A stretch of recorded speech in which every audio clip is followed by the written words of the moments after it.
Баршаңызға сәлем. Бүгін біз сіздермен ұнсыз творожный запеканка дайындаймыз. Ол үшін бізге ванильный сахар мен шым-шым тұз, 3 ас қасық айран және 3 ас қасық манная крупа, қант және 2 жұмыртқа. Ең маңызды ингредиент бұл бізде творог қажет болады.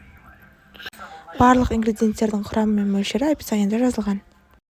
Ең алдымен творогтың үстіне 2 жұмыртқаны жарып, ванилин мен шым-шым тұз араласқан қоспаны, одан кейін қант салып жақсылап блендердің көмегімен араластырамыз. Егер де сіздердің творогтарыңыз езілген творог болған болса, онда блендер емес, кез келген венчик немесе қасықтың көмегімен араластыра берсеңіздер де болады.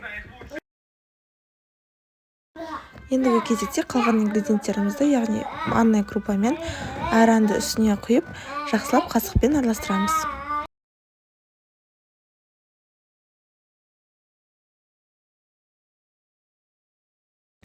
Енді манная крупа көтерілу үшін шамамен кем дегенде 15 минутқа тындырып қойып қоясыздар.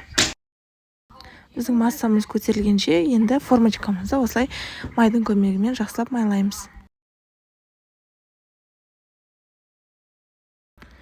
Енді 15 минуттан кейін осылай массамызды формочкаға салып 180 градуста 40-45 минуттай пісіреміз. Яғни беті қызарғанша, қызарып піскеннен кейін міндетті түрде зубочистканың көмегімен көріңіздер. Зубочисткаларыңыз құрғақ болған жағдайда, значит, сіздердің запеканкаларыңыз пісті.